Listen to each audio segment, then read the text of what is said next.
everyone, and welcome to Str8 Legendary. I'm Stefan Thomas, and this is the show where I tell you about my creative projects and I help you with your creative projects. Today we have an amazing show, and I just did it. Number one thing that I'm not going to do in this show is I'm not going to use the word amazing. I know you guys have been telling me all about how I use the word amazing over and over and over again. So we're not going to use it, even though I just used it twice within the first minute of the show. We're going to find new words to use today, like awesome, or incredible, or stupendous, and maybe we'll even make up some words. Who knows? Whatever. It's all about creativity, right? Anyway, the next thing we're going to talk about is board games. I know what you're saying. You're like, board games? What's so creative about board games? Well, you're gonna be surprised because we have a lot to talk about when it comes to board games, creativity, and also inspiring you to be creative through the use of board games. I mean, it's a little different than some of the other episodes we've done so far, but I'm telling you, it's going to blow your mind. And then after all of that is done, I'm gonna tell you about some fun creative projects that I've been working on, and I'm gonna try and introduce you to a couple of brand new projects that I'm working on.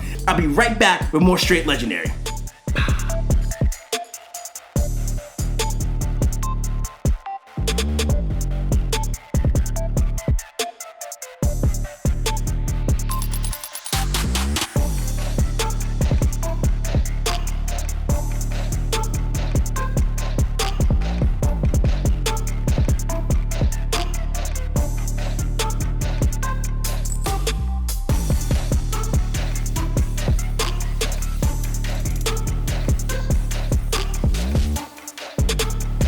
Hello everyone, and welcome back to Str8 Legendary. Today we are talking about board games, and this is my special guest. Everybody say hi to Jenny. Heya! Jenny, I'm so happy that you're here. Now, you and I have known each other for quite a while. Yes. You know, but many years. I have to admit, I did not know that you were like an avid board gamer until like just a little while ago. So I'm super excited to talk about this. I'm super excited too. So as I've said, I've known you for a while. Why don't you tell everybody a little bit about yourself? So I actually don't work in a creative field necessarily. I work for a minor league sports team. Two minor league sports teams. So we're very busy all the time. There's lots of fun. Go Hens. That's one. And so yeah, born and raised in Toledo, and what I do. Welcome. Born and raised in Toledo. And that's what you do. And that's what I do. That was terrible. That works. So you're not working. So you say you're not working in a creative field currently. Right. But you've had creative endeavors throughout. I have. Yeah. You know. Yep. So I blogged for at least like 3 years. Ooh. Yeah. It's out there somewhere. Good luck finding it. We're gonna do the research, and it's gonna be plastered across the bottom of the screen. Oh no. And then actually worked with you on a few projects. Yeah, Doing that was some fun. Kids ministry stuff and puppet shows. Shows. We were quite the puppet team. It was intense. We did some, full-on musical productions. I mean, like 45-minute shows. Yes. With like our arms up in puppets, our muscles, like our muscle development came from that. Yes. 100%. So that's cool. So now board games, right? Board games. Okay. So as you know, the show is about, creativity and inspiring people to be creative. Yeah. And I really want to talk to you about how board games can inspire people to be creative. Maybe also inspire me to get my words right, but we'll work on that. Inspire people to be creative. There's only so much board games can do. You mean they can't cure me of my blah, blah, blah, because I'm trying not to use the A word. So I've heard. It's incredible that you're here today. But tell me this: when did you fall in love with board games? Well, I think it really started when I was young and just growing up. My family would play like Clue and Scrabble and just all those like classic games, right? And I remember like watching my mom and grandpa and like them all like playing these games. I'm like, okay, I can't wait till I'm older, then I get to play too. You know, like every kid wants to be at the big kid table, right? So it definitely started way back then. and definitely have some competitiveness Oh, in okay. here. You gotta win the game, right? Yeah, 100%. So, just growing up with that definitely was a huge thing. But then when I married my husband, when we started dating, actually, he kind of introduced me to this whole new world of board gaming. A whole new world of board gaming. Yeah, spoiler alert, we're not talking about Life and Clue today. So wait, are you telling me that there are more board games out there than Oh my goodness. Life, Clue, Monopoly, etc.? There's more to board games than life. Yeah, that still works. Yeah, there are about, I'm probably gonna get this number completely wrong, so don't trust my word for it. We'll fact check it during the editing process. But there are about at least 100,000 new board games that come out every single year. So 100,000 new board games? Yeah. You think that's a low estimate? That's a low estimate. I think it's like 125, 150. I had no idea the board game. It's a lot. I had no idea the board game was that deep. Right? It's legit. Yeah, that's wild. It's straight legendary. Yeah, I mean, there's conventions all around the world that really help launch board games. That is like the event where they release new things, and yeah, it's a whole world out there. So, 2 questions. Yes. 1, what was your favorite board game, your favorite classic board game? Probably Clue. Clue? Yeah, Okay, that was like the one I have like distinct memories of. I love Clue. Have you ever seen the Clue movie? Yeah. In fact, I just watched it like a month ago. Yeah, so did we. I needed to watch it again. It's so It is. fun. It's so fantastic. And I know this might be a hard question, like, picking your favorite child. Pretty much. But what is your current favorite board game? You did not prepare me for this question. I would say the one that we probably played the most since we bought it has been Everdell. That's a new one. Dale, okay. Yes. All right. Super cute. I didn't even bring it with me today. Little nature-y theme. That's cool. Super fun. Well, it's great that you mentioned that because you actually did bring some games with you today, which, as you can see, there are some figures. I decided that. Which is a total surprise to me, and that's why my guests are the most awesome. Fantastic. Thank you very much for helping me out with my new words. So board games, right? Board games, yes. As you know, like I said, the show's all about creativity. Yes. How do board games and creativity fit together? Sure. That's a really great question, and one that I have thought a lot about since you posed that question to me. So a couple of different things I'd like to talk about today. Lay them on me. First of all, base level, you can kind of see I brought some of my show and tell is right in front of us here. Yes, I see. So normally, I didn't bring like blank ones. So normally when you buy some of these board games, you get pieces that are just flat toned, gray. Right. Just standard. Whatever. Sure. Yeah. They still work. They do the things they need to do, right? You move them. It works. And I cannot claim the creativity on this part. This is all my husband's doing. He's very talented, I think. And what exactly did he do here? So he painted all of these. Okay. I know, which is crazy. So I mean, look at him. He's a little mad scientist guy. The detail is amazing. Intense, right? I mean, oh my goodness. Look, you can't see that. It's okay. We're gonna post pictures of it to our Facebook page. So there's even little. Oh my goodness. Glint in his how tiny were the brushes that you have to use to do that? He has far more patience than I do. It reminds me of that episode, not that episode, but the first, was it the first Toy Story or the second Toy Story? Yes, where he cleans up Woody. 100%. Yeah. Those brushes are big compared to what he uses. Oh my goodness. Yeah. It's crazy. So he has to decide. So he decides what colors to make them, and I mean like this all of original. It's not like he gets these color palettes from a specific place. It depends. It depends. I mean, and I think even people who do other works of art still take inspiration from different things. Yes, indeed. So a lot of these come from the same game. I think everything in this area.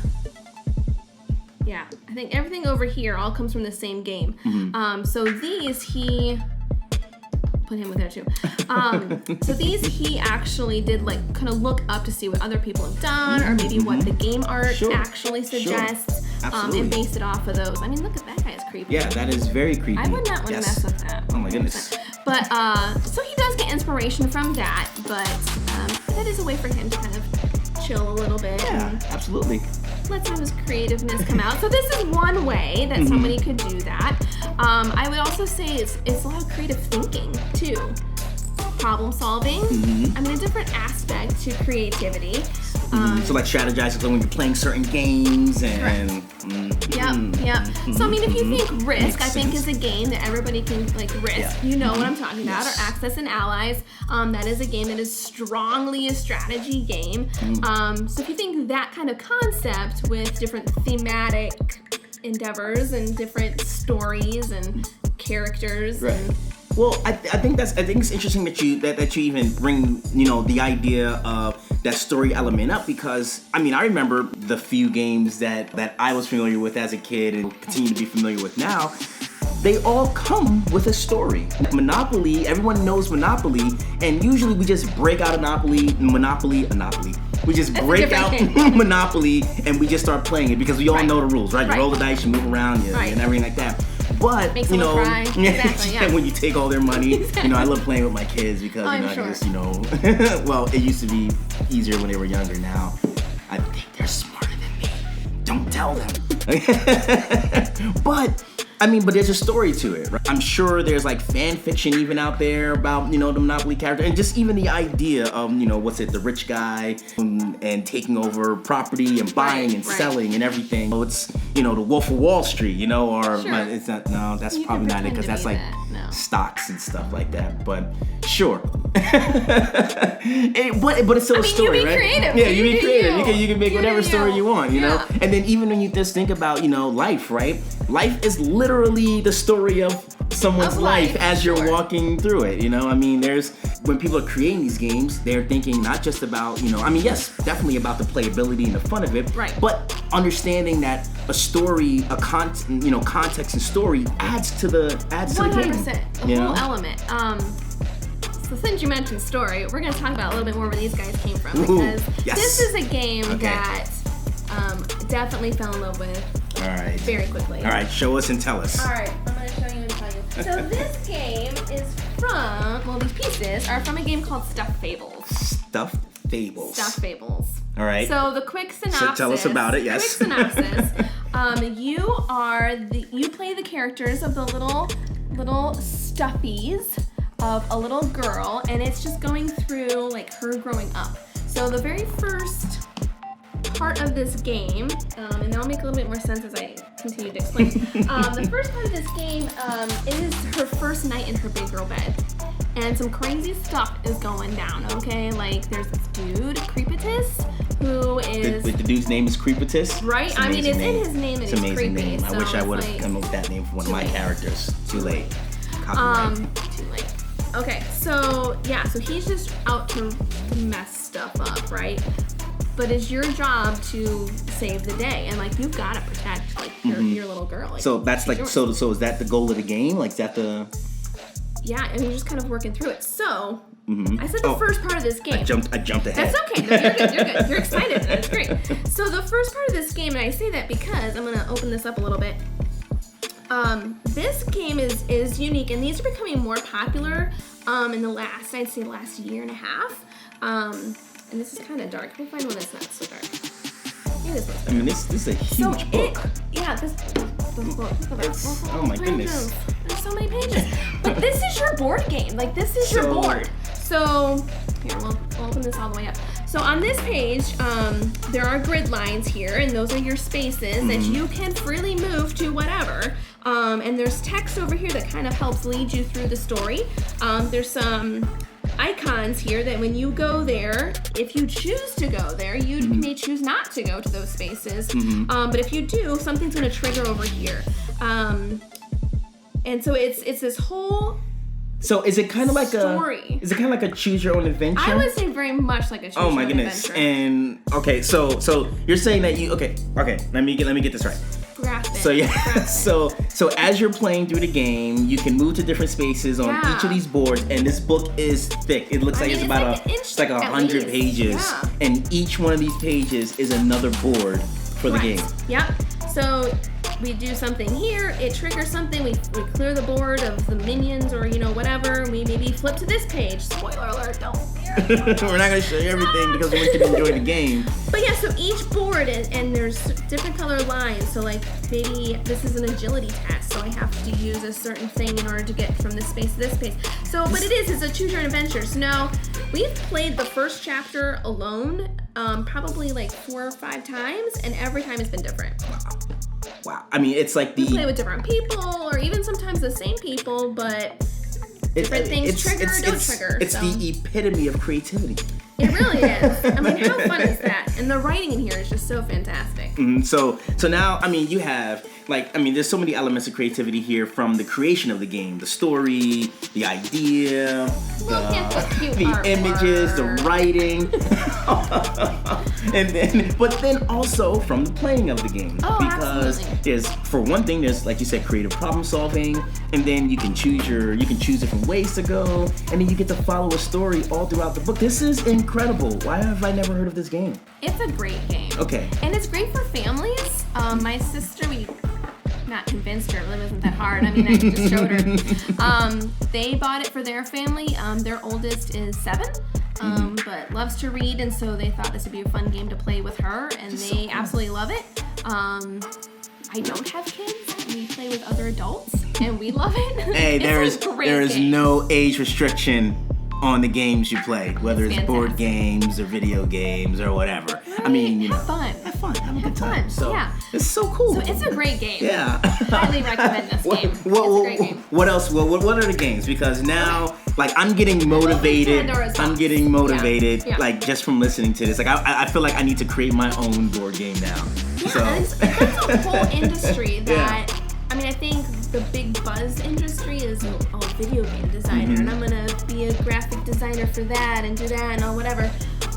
But you can still do that for board games too. Yeah. And like I said, there are over 100,000 every year that they're releasing. It's not. That's just being released. That's not. Correct. That doesn't mean in production or Kickstarter or So it's awesome. It's a growing industry. Okay. Show us another one. So another one that's let's very see what much. Else we got. And the other thing with that is cooperative. So you're all working together. Ah, yes. So it's not like I'm just out to do my thing. We are working as a team. Right. To do that. So that's really kind of fun. It's not people that aren't it's not like you're trying to crush your opponent like Monopoly. True. Or Monopoly, as I said. Or Monopoly, yeah, right. So. Yeah. All right, show us another one. Game, but it's very similar to that in respect of it's kind of a choose your own adventure. Mm-hmm. So this game has been out for a very long time. I'm not even sure what the first edition, the date was. But I am a huge Sherlock Holmes fan. As I'm sure many of our viewers are. Right. I've read all the books. Love me some Sherlock Holmes. So when we saw this, I was like, yes, I have to have this, right? So consulting detective. So basically, you are on the team of Sherlock Holmes, and you're one of his lackeys, minions. I don't know, somebody. Whenever you're not Sherlock, because we're not that smart. Sherlock's lackeys. Okay. Right. I mean, that's essentially what you are. But there are 10 different cases in the box, and there is another, an expansion for this game. So there's more to that. But each one has a case, has a book, and there's a whole bunch of text in here that you can see here, Stefan. But and you can kind of see there's some codes here of 12 SE. What does that mean? These are all different locations that you could go to find out clues for this mystery. So in the beginning of the book, it gives you a brief little rundown of hey, here's what's going on in the case. Hey, you have to do read. The things. You have to read. Well, I did do an episode earlier about the importance of being a reader if you want to be a writer. So that's true. So all you creative people out there, come on, you got to soak it up. Soak that up. So tell us a little bit more about it. So they give you a page and a half or 2 pages of the case, and maybe a few clues, some people that I'm I should go talk to those people. So you kind of figure that out. There's a manual in here that says you're okay, well, I want to find, Mrs. Cheswick. I don't know. So you look in the London directory. It sounded British, okay? Yeah. It sounded British. I think you did a great job of coming up with that name on the spot. Amazing. Because I'm a reader. Yeah. Boom. So I want to talk to Mrs. Cheswick about this.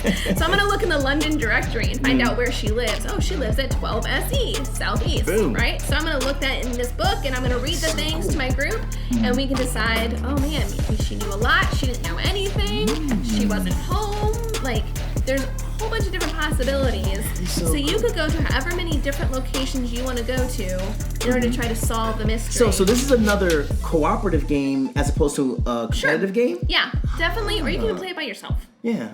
It's definitely more fun with more people. Yes, I imagine so. This is super cool. So do you have Yeah. more games? Oh no, you have more about this game. It also comes with newspapers. Like, how cool is that? That is amazing. So there's stuff in here that, like, you're like, Did it okay, again. I this used makes amazing. Sorry. That is outstanding. Okay, tell us. inventive, extraordinary. I'm a writer. I should have more words. You really should. But yeah, so there's articles in the newspaper that relate to your case, but you get a new newspaper every case that you do. And we've now gone through like 4 cases out of the 10, and we found that there's been information in the first newspaper that's relating to our case on the 4th case. So that's really creative of those writers. I love that part. Connectivity. It's like shared universes. It's like, I mean, all the like craze now. Marvel it's think like they all did the that. craze. Yeah. Sherlock did it first, guys. That's a really that's so cool cool. game. That is so cool. So that was called Sherlock Holmes Consulting Detective. All right. Yep. That Good is stuff. Good stuff. Awesome. Yeah. All right. So you have more? This is wild. This is wild. Okay. Dude, I could talk about this. Okay. I won't. Don't worry. We might. I mean, we joked about having a part 2 before we started shooting this. I think it's gonna call for a part 2 for sure. This is so much cool stuff because I think we are getting a little short on time. But I mean, it's interesting because as you get the next game out, I do want to see. I want to see what you have set up here. But it's always interesting because I feel like, because we're so familiar with those few games, right? Yes. Like Monopoly and everything. When we see other games, the first thing I'll admit, the first thing I think is like, that seems like a cheap knockoff, or that seems like a random. Well, I haven't heard of it. So I haven't heard of it, so it must be bad. Right. When in fact I'm learning today that all of those games are new, inventive, like just incredible, new ways to play board games. Yeah, for sure. And part of the other thing that we kind of wanted to talk about was like the stories within the game. Yes. So, I mean, obviously, like literally Stuffed Fables is a story that you're going through. It's a book that you're going through. But then so many games have fantastic themes. Look at that, fantastic. That's a good one. Fantastic themes throughout the whole thing, whether it's even the rule books, like they use certain language or, phrases, just because it goes with the theme. It's so clever, so creative. So this setup here that I have comes from a game called Alchemists. Look at that art. Yes. You can kind of see that. That's amazing. I mean, it's kind of cool. All of this, we're going to take pictures of all of this. Okay, it's all good. going to be on the Guess we Facebook don't page. have to keep doing that. But yeah, so you can already see, like, obviously gathering from here, you can see we've got some sort of a wizard guy making a potion. We've got a student climbing out the window. This cat with bug eyes, just fantastic. He's holding, is that a frog or a lizard or some type of sort of a frog amphibian lizard. thingamajig? There's weird things coming out. And he's got his big book. Yeah, so things are happening here. Yeah. So this is actually like a logic puzzle inside of this board game. It's a worker placement, and I'm going to define what that means. So basically, there is a finite amount of places on the board that you can go, that you can act on. Okay. And if I go on one space, that might mean that you can't go there anymore. Okay. So that kind of messes up your jam. You're like, Absolutely. listen, I've got a plan. Yeah, but and you're messing up my plan. Right. Yeah. So super frustrating games, but they're so fun. They're so good. Challenging. This is one that you are on your own, right? You're not in a cooperative setting.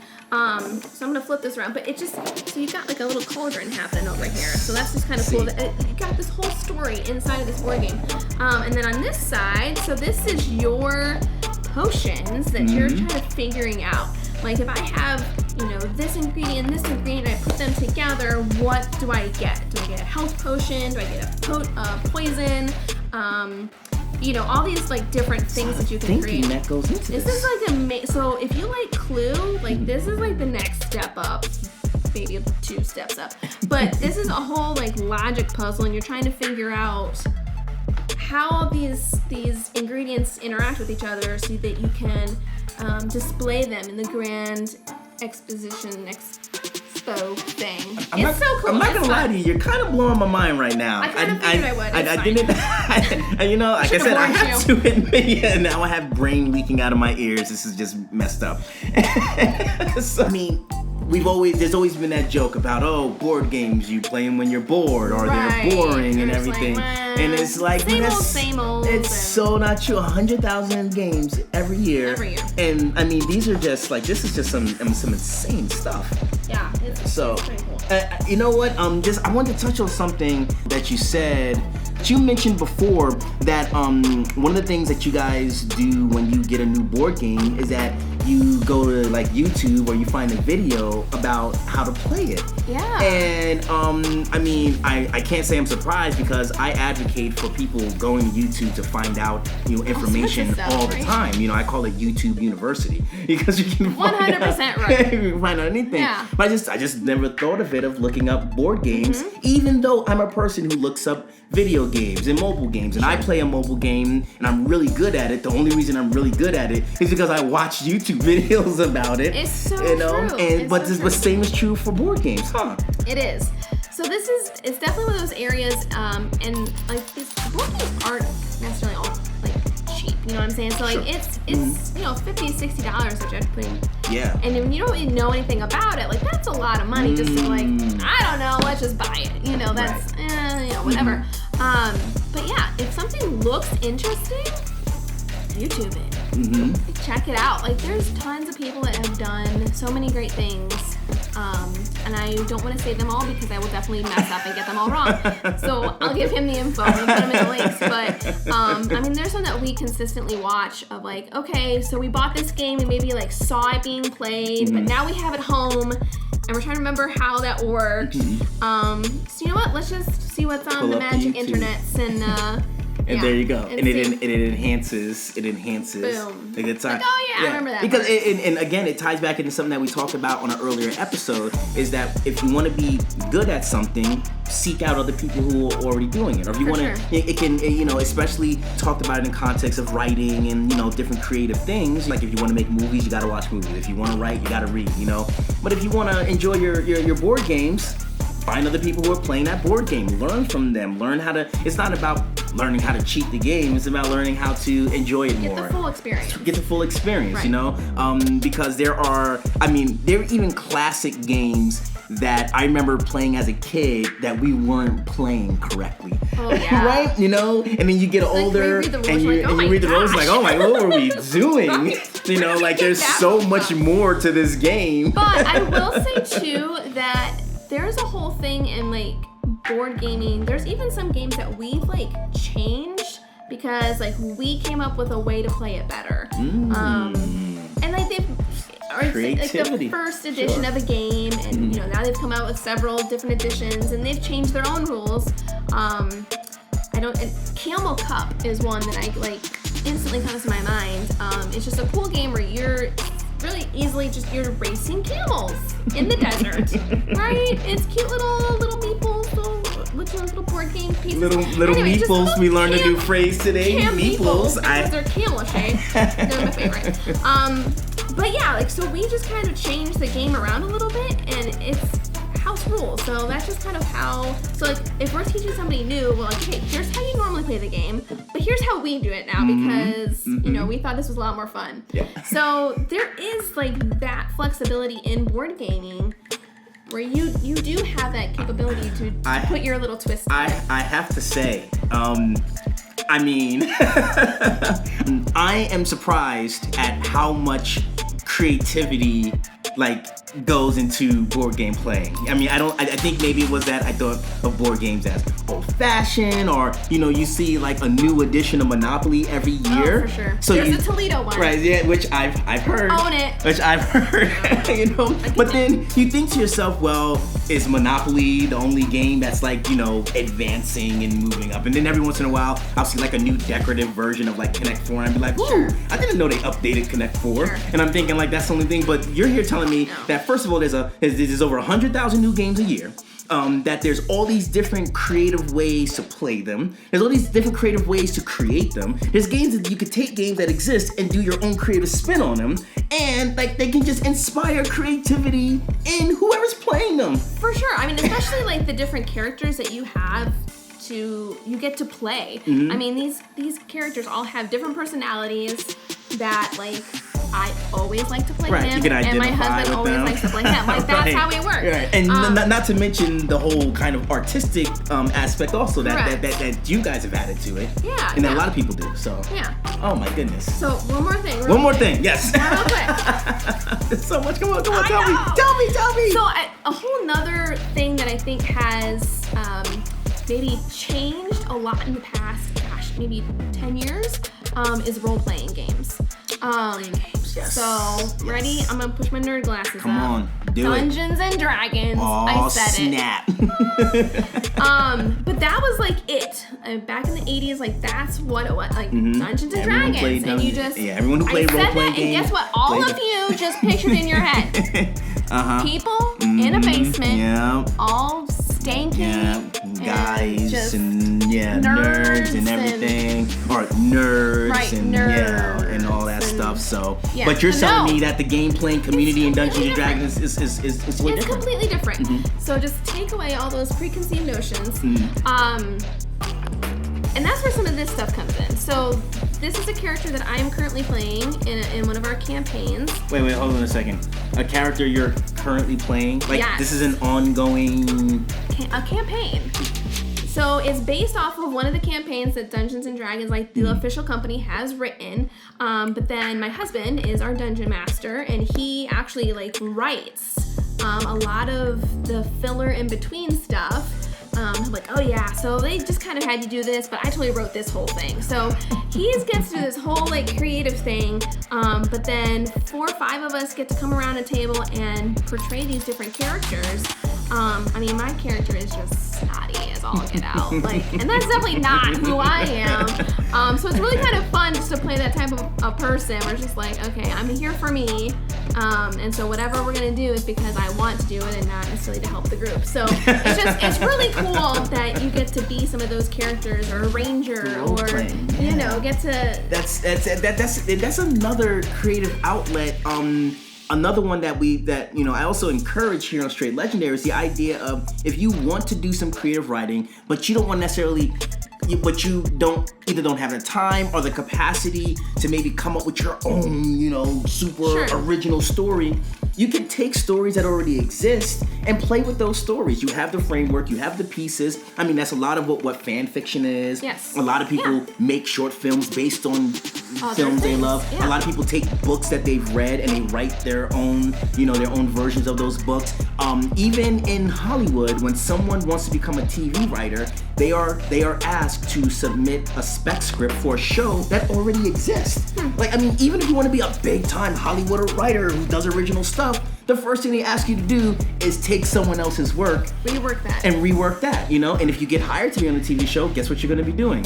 Writing characters that already exist. I mean, like, it's such a thing that I feel like people in the past or sometimes there's this kind of air around, well, I can't like copy anything else, and I'm not an original writer if I copy something. And it's like, but that's what everyone does. Right. That's like the best writing is usually stuff taken from here, stuff taken from there, smashed together. We look at what it's writers us and we use it. And the cool part is like, even if I'm copying something, I'm not that person that wrote that. Mm-hmm. So part of me is going into this piece. Yes. So it's definitely something that like, it's still not a copy. It's still not a copy. Because you're not a copy of that person. It's not a copy. You're going to write it differently. Part of you in there too. Yeah, so this whole role-playing thing is definitely a whole nother thing that's just taken off, and no longer is it just like Dungeons and Dragons. Mm-hmm. Like I'm currently trying to host one that is based off of Jane Austen novels.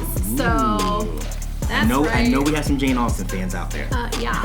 So it's Good Society is this book that they've written that helps you like build this world of Jane Austen, and there's drama and intrigue and all this stuff. And I mean, we've seen ones that are based off of like Sherlock Holmes or Middle Earth and your whole Lord of the Rings kind of themes. Like there's so many different kinds. So even if you're like, okay, Dungeons and Dragons just isn't for me, that's fine. Right. There's a ton more.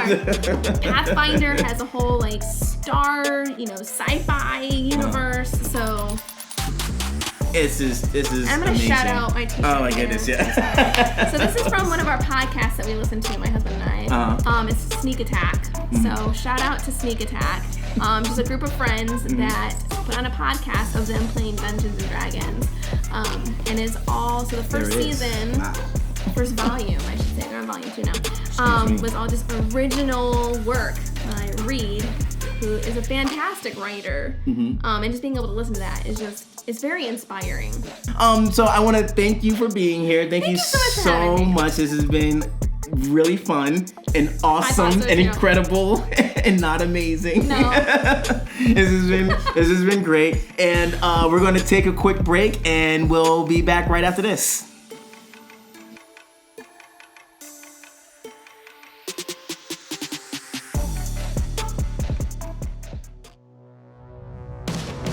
Ring in the new year by defeating your friends in some board games. Join Glass City Cafe for a pop-up game night on New Year's Eve, December 31st, 2019 at the Basement, Toledo's Geekies. This will be a night of fun, food, and giveaways. Just $5 gets you in the door for unlimited play with over 50 board games to choose from. Grab a classic game or learn a totally new game from one of the on-site game masters. The Basement is located at 4311 Heatherdowns Boulevard in Toledo, Ohio. Doors open at 8 p.m. on Tuesday, December 31st. We look forward to seeing you at Glass City Cafe's pop-up game night. This is a 21 and over event.